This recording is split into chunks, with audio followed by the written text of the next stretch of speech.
Wavelength. You know, Adelaide has worked really hard over the last few years to build a small bar reputation. When I was a kid, the big night in Adelaide was kind of, staying at home and watching the bill. Sparking the combos about Adelaide. As a female Sparky, I did get lots of comments on my gender. You should be having... And here to make a difference. Yeah, make the difference. Give the youth a voice. On Fresh 92.7. Good evening. Welcome to Wavelength on Fresh, sparking the convos about Adelaide you should be having with Zane and David. Another big show tonight, Zane. I'm so keen. Absolutely huge. We took a week off for the public holiday and we are back with a bang. We did.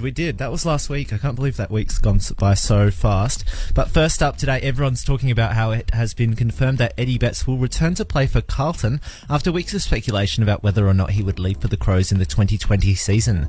In exchange for Betts, Adelaide will receive a future 4th round pick. The winner of the Bathurst 1000, Scott McLaughlin, may be stripped of his title after his team has been charged for deliberately slowing down opponents' cars. McLaughlin's first ever win at the Bathurst 1000 is now provisional until a hearing at the Gold Coast 600 at the end of October. And a sportswear designer has alleged that the Port Adelaide Football Club ripped him off after the team revealed its brand new logo yesterday. Both Dean Robinson's design and the new Port logo involve interlocking letters and the distinctive prison bars motif. Very sport heavy. Very sport heavy. The headlines at the moment, it's all happening. Tonight, do we need a Religious Discrimination Act? We investigate whether the proposed new laws are necessary or whether they push the needle too far in the wrong direction. We look at where your money goes when you take part in the Telethon SA Home Lottery, and next, it's more than just the lucky dumpling market. We take a look into why OzAsia is breaking new ground in the Adelaide Festival scene. Wavelength. We all know about the Lucky Dumpling Market and the gigantic Lantern Festival, but behind the events on the riverbank, OzAsia Festival is bringing some radical programming to Adelaide's festival scene. Adrian investigated some highlights of this year's program ahead of the festival's launch this weekend. Wavelength. OzAsia returns to Adelaide for another festival full of culture, entertainment and delicious food. I spoke to local artist Elsie Wamayo to know a bit more about the show in which she's performing, Surpassing the Beeline, stories about expats and food. When they reached out for me to do this, I was actually very interested in just again, I had food and I was like, I'm there. Don't even tell me more, I'm there. But no, just that whole idea of just being an expat, I think I fit right into those shoes. I've come from Kenya, I wasn't born here, but you come into a country and like you've said, you come hoping and just excited to, live a new, better life. And it's funny because it's sometimes it's the complete opposite and you don't even realize. And I always speak about being stuck in a box that you're not even aware of. And so pairing that up with something like food, as much as, it's food, but no, pairing it up with something like that's food, that is something that, everyone understands, you know what I mean? So you can kind of tell your story, just you're tasting it, it's a whole different sensation. You're not only trying to understand it, you can really now feel it and really actually taste it. So yeah. What does it mean to you to perform in OzAsia? I think it's honestly a blessing and it's an honor. I'm very excited to just be able to give a piece of me. I think OzAsia definitely, because it's very pinpointed and specific to now coming to learn and not just coming to listen and vibe, and I think that's definitely a dope aspect. Do you think that Australian audiences are ready to understand all the different shows and acts and things that OzAsia is bringing to the table, or do you think there's going to be certain misconceptions about it? There's definitely two worlds where, actually no, I want to say three worlds. There's the people that do want to understand, there's people that don't want to understand, and there's the people that think they understand. And I just pray that people, again, put themselves in a place where they're just ready to absorb, ready to really listen and want to learn. What can Adelaide audiences expect from the show? Definitely just uniqueness. It's going to be very unique. I think every single person that's going to be there is going to have their own little package, their own little box to open up and share, and just expect big. Definitely it's going to be an eye-opener for sure. I also got to speak to Joseph Mitchell, OzAsia's artistic director for the past 5 years, who explained what makes this festival so special and unique. OzAsia Festival is extremely unique. It's Australia's only major international arts festival that really uses Asia as the starting point for its artistic program and content. And in this day and age, looking at the multicultural population of Australia and also young people and what interests young people and contemporary performance, we look at some of the genre-breaking and experimental work. What new exciting acts are coming this year to OzAsia, and what makes it the best festival so far? Something I'm really excited this year about is Beirut Electro Parade. It's by a really fantastic Lebanese music curator based in Paris. And he's spent the last decade really mapping the contemporary music scene from across the Middle East with a lot of emphasis on Beirut. And there's this incredible kind of youthful culture and really cutting-edge sonic and underground electronic scene. And this will be the first time anyone in Australia gets to experience it. One of my favourite artists, and we're bringing them back this year. They came in my first year, and I thought that it was time to bring them back for my fifth year, is Miss Revolutionary Idol Berserker. They're from the underground subcultures of Harajuku in Tokyo, and it's a very small, intimate performance with only about 140 people in the audience. And the show, again, is very much pushing the boundaries. There's no script. It's essentially a roller coaster ride and a cavalcade of pop culture assault on the audience, where every single person is given a raincoat for protection. And then these 30 artists come out and perform a crazy pop song explosion full of confetti and seaweed and water and tofu. The festival dates this year are from the 17th of October to the 3rd of November. It runs over 3 weeks. There's a whole range of free and ticketed events across Adelaide Festival Centre, Nexus Arts, and various galleries around the city. Wavelength. Adrian, talking to OzAsia Festival and finding out exactly what is going on.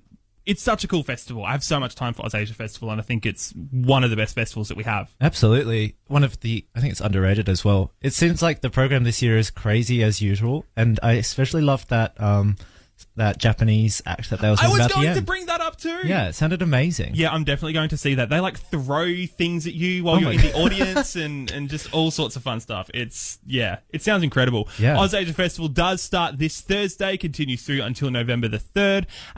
You're with Zane and David for Wavelength. Next, we're going to find out what the hell is going on in politics at the moment, later, do we need a religious discrimination act? Wavelength. Time to talk about politics. Oh, it's been another weird week, hasn't it? I just know it has. Yeah, it really has. I hope Andrew talks about ScoMo drinking a beer. That photo that's circulating of him at a cricket game or something, and he's just chugging one down, or just full man spreading, dodgy uncle at the barbecue chugging one down. That's absolutely his vibe, though. Yeah, whereas Bob Hawke looked really cool when he did it. I think so. With ScoMo, it's a bit daggy. It's I don't know. Anyway, I shouldn't speak for Andrew. I should just play the segment. Here is Andrew telling us what the hell is going on in politics at the moment. What the hell is going on in politics at the moment? Wavelength on Fresh 92.7. PM Scott Morrison has been forced to clean up after Peter Dutton, with the Home Affairs Minister making a number of criticisms about the Chinese Communist Party. Among other issues, Mr Dutton accused the Chinese government of trying to influence uni students and engineer hacking attacks. While trying to call the comments a malicious slur, the PM went into full damage control mode, saying Mr Dutton was simply pointing out the differences between the two countries. Meanwhile, former PM Malcolm Turnbull says the government is to blame for higher power prices as it can't properly address climate change. Mr Turnbull reckons that greenhouse gas emissions aren't properly being tackled and that the government is being influenced by climate denialists. No doubt the government's not going to appreciate the former PM speaking out on that one. And finally, back home, the state opposition says it will reverse the government's plan to privatise trains and trams if it wins the next election. The government reckons doing so will improve services and says Labor's being a bit hypocritical given they privatised assets while they were in power. It's not the first time the Libs have done this to public transport, having privatised bus services back in 2000. And that's what the hell's going on in politics this week. And thank you, Andrew. David, did you see the photos of the protests yesterday about the privatisation of trams and public transport and stuff? I missed out on the photos. Oh, I saw them all over my social media feeds, and it was actually a huge protest out the front of Parliament House in Adelaide yesterday. That's amazing. Well, there was also one on Saturday as well, wasn't there? That was for the Religious Discrimination Act, I believe. Protests everywhere lately. But yeah, no, the one was for the privatisation was huge. Meanwhile, down the road, you've got Extinction Rebellion talking about the planet, and there's not that many people involved, but everyone's turning out for trams. I get that. I mean, we love our trams here in Adelaide, in a way. Love-hate relationship, I feel, with our trams. I had a neighbour. Remember when the Labor government wanted to put trams everywhere? Yeah. And then they lost the election, so that's not happening. So there's just that stretch to the old RA, and that's it. Yeah. And one of my neighbours wrote a letter, actually wrote it to my housemate who was running for the Greens, about how vehemently opposed she was to the trams. Why? And we read it because it would take the trees out. Oh, what? Oh, because they planned on running them through Norwood, We're right? talking about the parade. Okay, Sorry, I yeah. should have clarified. So specifically talking about the parade Yeah. and how it would ruin the trees. Yeah. Which the trees have ruined that road anyway. You basically get air if you're driving in the inside lanes of the parade because the roots are coming up that much through the road. So Yep. they're going to have to go anyway, I feel. It says it's 50, but it's more like 20. Yeah, exactly. If there's no traffic. There's nature speed bumps everywhere. Wavelength. Since the marriage equality vote 2 years ago, certain sections of society and the government have called for a Religious Discrimination Act to be introduced into Australia. Supporters of the bill claim it will protect the rights of religious people, while detractors claim it will legitimise homophobia and bigotry in the name of faith. Calls for the Religious Discrimination Act grew after this year's Israel Folau saga, and now the government has put one before Parliament. Amila and David, who you just heard, hi, That's me. investigated how such an act would actually work. Wavelength. Debate has been ongoing for months about whether or not Aussie should have a religious discrimination bill. Leaving people divided over what parts they approve, consultations have been ongoing. Dr. Sarah Moulds from UniSA's Law School joins me to talk about some of the glaring problems from her perspective. Well, from a lawyer's point of view is Clause 41. Clause 41 is very unique. It effectively overrides state and territory anti-discrimination law and the Fair Work Act provision. So it says this bill that we're enacting about religious belief overrides these other laws that you've made. And this, for the first time, is basically the Commonwealth muscling in on the states and territories' anti-discrimination laws. Are you worried that with the way the bill is currently drafted that it would create a power imbalance that people wouldn't be able to fight against? I'd hope not. I'd hope that, at the very least, from a practical point of view, it would be rare for people to use this bill to go all the way to the court and have that impact. But it does still concern me that even if it's legislated and only rarely used, it's sitting there as a set of standards for our community. That's really what it comes down to with anti-discrimination law. There's not many cases. It's about standard setting, and at the moment the bill does tend to place religious belief above those other important attributes in anti-discrimination law. So that is of concern to me, regardless of whether it actually is used very often in practice. Equality Australia's legal director, Ghassan Kassasia, also sees issues with the bill, echoing similar concerns. So it does override existing protections in federal, state and territory law, protecting statements of belief that are made by people and that would today constitute types of discrimination like racial discrimination, disability discrimination, sex-based discrimination and other areas. So the legislation actually overrides to the extent that a statement of belief is made, which today would constitute discrimination. But the law actually does a couple of things in preferring the views of particular people and particular types of religious views over others. So the most obvious example is in the area of healthcare, and there it grants greater protection to health professionals to be able to refuse treatment to people on religious grounds.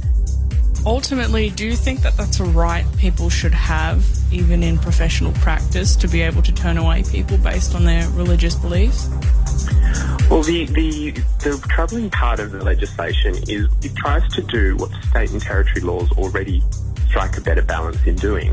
So state and territory laws, where they do grant health professionals the right to conscientiously object, do so from a position that first guarantees the rights of the patient to access the health care that they need. So where the health care of the patient can be accommodated as well as the religious objection of the health professional, then that's fine. But the issue is this law turns on its head who comes first, whether it's the patient's or the religious views of the professional. And it first starts from a place that the health professional's religious views take priority over the patient's needs. Are you hoping that submissions will see parts of this bill revised or scrapped completely? Absolutely. There's actually only 3 or 4 provisions that would need to be deleted for this law to act in a very conventional way, in a way that's been tested at the state and territory level before and has had all the positive benefits of preventing discrimination against people of faith or of no faith, while not granting people a license to discriminate. Wavelength. That was Amila and David having a look into how the proposed Religious Discrimination Act would actually work and whether or not it's kind of a pointless exercise. It's a bit of a tightrope act, I think, as well. So yes, it's sort of capturing the balance of people being able to practice their religion freely, while not stepping on like the rights and the right to be, treated equally in society. Well, that's it. And I feel like a lot of the conversation around the Religious Discrimination Act has revolved around examples of what is basically bigotry. You're talking about the Israel Folau saga, where the posts he made were not just declarations of his faith. They were actively telling gay people and adulterers and stuff that they would burn in hell. Yeah. And that's stuff that I think, you do need to temper that. If you think that as part of your religion, whatever. But if you post that publicly, I don't think that should be protected. Yeah. I think that should be subject to the same protections that we have from speech that is violent and degrading and just generally not appropriate. Yeah, I feel like you can't have. It's sort of like clash. It's like clashing of rights because there's obviously like laws in place to protect people from racism and hate speech and homophobic speech and being gay bashed and stuff. But you can't just then be like, oh, it's my religion to beat up gay people on the street because that's just what I believe in. I don't believe that they are equal to me, and therefore, under this Religious Discrimination Act, that's all right. Is that where it's heading? I guess that's the weird sort of what I was saying before, the balancing act. Exactly. Obviously, that was a very extreme example, and I don't think that that's the case for what most of these people are proposing. Far from it. I'm sure it's a lot less than that, but sometimes it's good to use extreme examples, I think, to get that kind of clash of points across. Yes, no, I understand. And I do think that people's right to express religion and hold religious views should be protected, and I think that goes for every religion, not just the Christian ones. Yeah. Wavelength. We're talking about the Religious Discrimination Act and whether Australia really needs an act to further protect religious people. We sure are. So in part one of the story, we heard from a few people who are talking about why such an act is essentially a bit of a pointless exercise. Right. Like legally speaking, if you practice religion, you do have protections anyway. Yeah. We're going to hear in a little bit from some people who actually have some reasonable reasons why such an act is, maybe necessary. Yeah. And they come from a more reasonable place than I expected, but we want to hear from all of you who are listening. We got an awesome response to the Facebook poll we posted over the weekend. 1,000 people voted. Massive. 88% said no, we don't need a Religious Discrimination Act. Yep. Fair enough. Yeah, well, I agree. I'm not surprised. James said, we live now in an age where religion has become a shield to protect conservative bigots and as a vehicle for hate speech against those who don't conform to archaic religious views. I don't think that's entirely true. I think that maybe sometimes the state or the government might sometimes use it that way, not to sledge anyone in particular in politics, but I grew up surrounded by religious people. They're all extremely nice, kind. Yeah. They're not espousing bigotry 99% of the time. I had a similar upbringing because I went to a religious school for the end of my schooling in high school, and it was very reasonable and everyone was really nice as well. Exactly. But that said, you look at some of the most vocal religious groups that we have in Australia, like the Australian Christian Lobby, sections of the government as well, and I think definitely what James is saying applies to them, and they seem to be the people calling loudest for a Religious Discrimination Act. Mm-hmm. So, but also probably they're just a few bad apples in the very, very large bunch, because most people in Australia do espouse to a religion, whether it be Christianity, Catholicism, Islam. There's like a lot of religions in Australia that people follow. So, I mean, I get where he's coming from. We got multiple comments suggesting or wondering why, if there isn't already a law against discrimination based on religion, and I mean there is. That's basically what we have heard. Yes. Yeah. And then Marcus got so many likes for this one. Can we have a freedom from religion act? Mood. Huge mood. Big mood. 1300 73 73 74. If you want to jump in and take part in this convo, do you think We need a Religious Discrimination Act. Let's move now to Luca to let us know what the hell is going on in sport at the moment. What the hell is going on in sports at the moment? Wavelength on Fresh 92.7. This week we kick things off with marathon running, where astonishingly we saw both the men's and the women's world records shattered over the weekend. On the men's side, Kenyan Eliud Kipchoge became the first person to run a marathon in under 2 hours, and in doing so captivated the world, with at least one commentator going as far as likening the feat to Neil Armstrong walking on the moon. Despite the incredible feat, many people are arguing the event was unsuitable for IAAF recognition due to its calculated preparation on a specifically prepared course without any competition. While on the women's side, fellow Kenyan Bridget Kosgei shattered a 16-year-old world record by winning the Chicago Marathon in 2 hours, 14 minutes and 4 seconds to break the record traditionally. To football now, and Port Adelaide have officially unveiled their commemorative 150th anniversary logo over the weekend, a design that unifies its AFL and SANFL teams, and say they've been working on for over 2 years. Unfortunately, instead of widespread praise over the new look from fans, the team has faced serious backlash after a sportswear designer accused the club of ripping off his 2015 design, with the club now under scrutiny for imitation and plagiarism infringement. Over to cricket, and South Australia have battered their way to a hard-fought draw against rivals Victoria in the Sheffield Shield over the weekend. The Redbacks were chasing 617 runs of victory and dubiously elected to bat through the entire innings and posted a lofty 6 for 671. The score is the state's biggest innings total against Victoria and its third highest in the club's history. And in basketball, the 36ers have opened their season with a disappointing 22-point loss to Sydney. While on the women's side, the Lightning are 1-1 after beating Sydney by 10 points in round 1 before going down to last year's champs Canberra by 7 points on Sunday. And lastly, the annual North American Wife Carrying Championships took place on the weekend. This year's strange event held in Maine saw over 80 competitors take place, with the winning couple taking home a total of $555 cash and 6 cases of their beer of choice. For those interested in getting involved, there is an official Australian version held each year in Singleton, so grab your partner, throw them over your shoulder and get training. And that is what the hell is going on in sports this week. I want to do that sport. I absolutely want to do that sport. Just because of the beer prize, though, to be quite honest. I just want to say I took part in wife carrying. Yeah, right. Which is amazing. But it was good to hear that we smashed the Victorians. It's always good to hear that we smashed the Victorians. Every time I hear that, it sparks joy, Zane. Oh, incredible scenes. Wavelength. We've heard why the new proposed law is problematic at a moral and legal level, but it has a lot of supporters who claim it fills an important gap in Australia's anti-discrimination framework. Let's get into it. Part 2 of our investigation into the Religious Discrimination Act. Wavelength.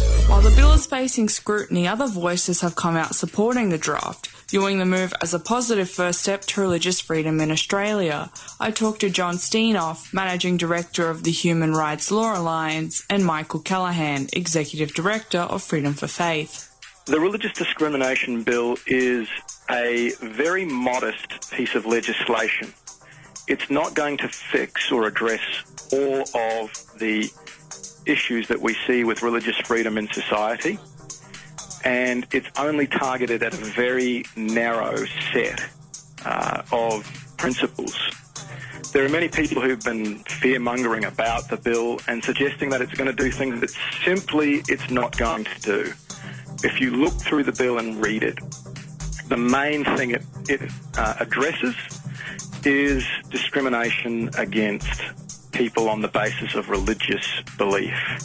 And it largely mirrors the already existing protections that are given for other protected attributes like sex, race, disability, etc. A lot of the concerns that have been expressed are completely unfounded when you look at this current bill. Do you think that maybe things are being misconstrued or blown out of proportion when it comes to the protections this bill will provide?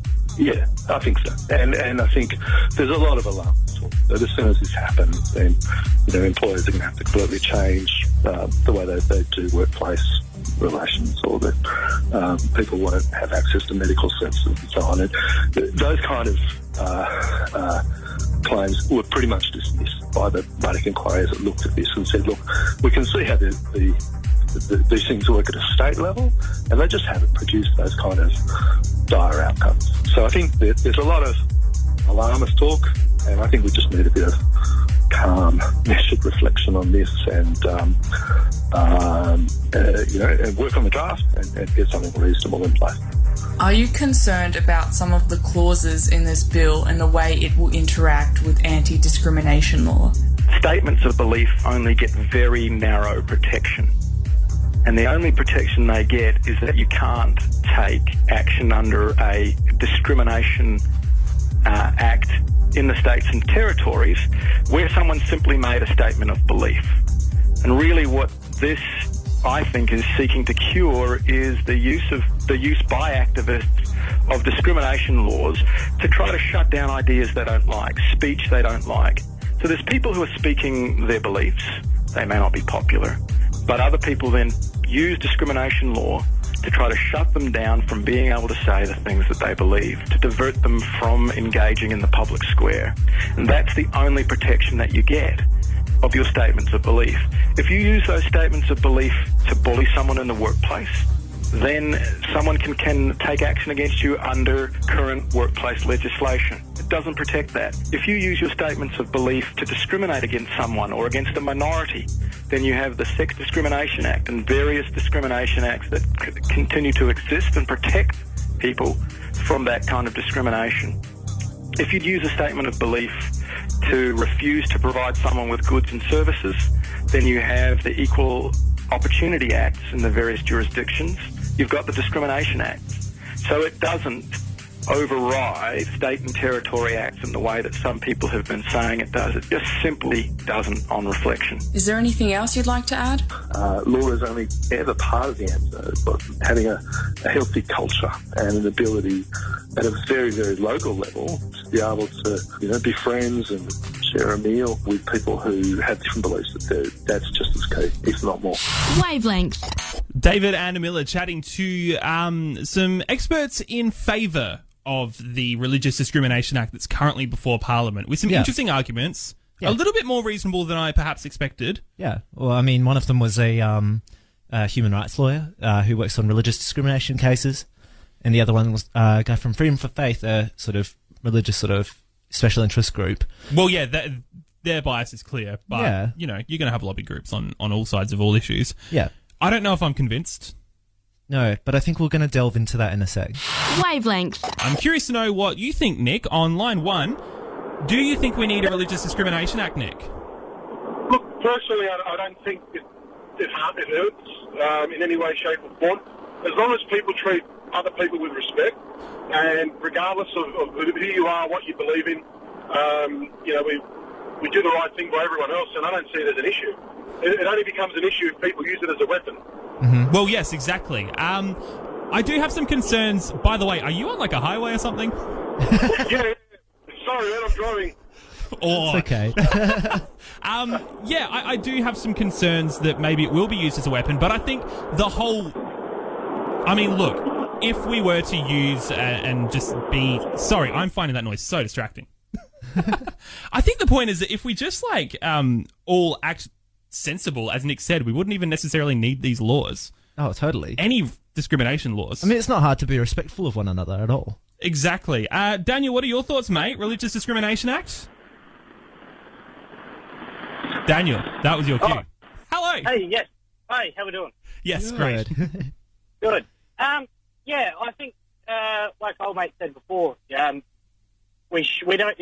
There's enough discrimination laws in play, really. Like we as a whole, as humanity, should know better, really. Yeah. There's plenty enough discrimination laws covering a lot, and just to bring religion into it, sort of, some people think that they might need to, but really we should just know better as humanity. We really should know better, absolutely, Daniel. And I think that's the funny thing. Unfortunately, it doesn't work that way sometimes. No, and it's just it's even quite unfortunate though that we even need some of these discrimination laws. I understand why they exist, and we do need them, unfortunately, still. But it is a shame in a way.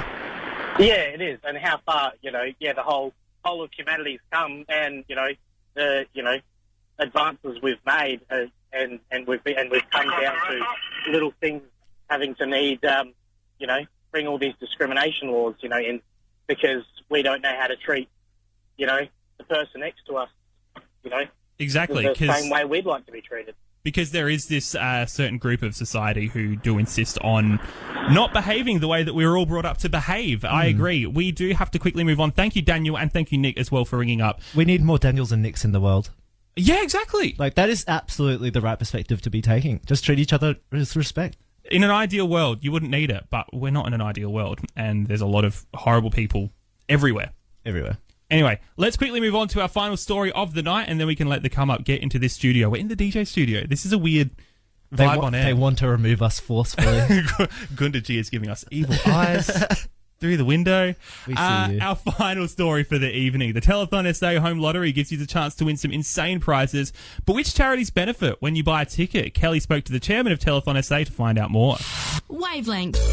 So Telethon SA has been around for nearly 60 years, but its key fundraiser is the annual Home and Land Lottery. This year, the Rivergum Home at Seasons Mount Barker. And so we make that available to, in this case, 15 South Australian charities. They get to participate by selling tickets to their supporters and online. And we guarantee that the money that they raise from those sales, they'll get at least 65% of that back. So it's a good opportunity for them. It's no risk. And so our role is to develop the prizes and then to promote them so that people want to buy the ticket. What other incentives is there for South Australians to get involved with Telethon? Well, the key thing here is that you can go to our website and look at the 15 charities that we're supporting, and I'm sure amongst those will be some causes that will appeal to you, and so you can buy directly from their sites and help them raise their money. So I think that the key thing is that we're able to offer a range of prizes in a lottery like this at no risk to the charities and at relatively low cost at $10 a ticket. The last 3 or 4 years we've had at least a dozen charities, and there's a diversity there. So large charity like Bedford,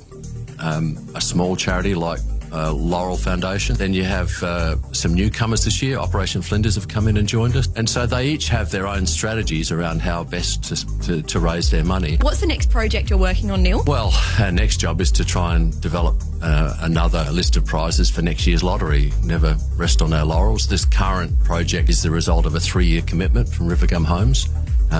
And so we're pleased to be at their brand new development up at Seasons Mount Barker. So that's a different location for us. Then we've got second prize Kia Cerato from Morn Team. They've been really good supporters. $10,000 cash, third prize. Buy your ticket before 3rd of November and you could win a Bunnock holiday to Vietnam with $5,000 cash. And then there's also Wallace Cinemas Gold. We've got a range of shopping centre sites coming up in the coming weeks. And so we've organised that. And so it gives the charities a chance to spend time in those locations with high volumes of people and sell more of their lottery tickets. Wavelength. Kelly catching up with the chairman of Telethon SA, Neil, talking about where your money goes and what charities get supported when you take part in the Telethon SA Home Lottery. Yeah, and to enter and purchase a lotto ticket for the 2019 Telethon SA Rivergum Home and Land Lottery at Seasons Mount Barker and support local South Australian charities, you can visit www.telethon.com. Thank you all for listening to the show. This has been awesome. This has been great fun. We have talked a lot about the Religious Discrimination Act, and it's been a really interesting conversation to have. Very important one. You can listen back to that on the Wavelength podcast, on Apple, Spotify, anywhere else you get your podcasts. Your brand new Apple Podcast app on your MacBook, if you updated recently. I did, and it's destroyed iTunes, and I'm very upset. Nah, I'm happy I hated iTunes. Wavelength.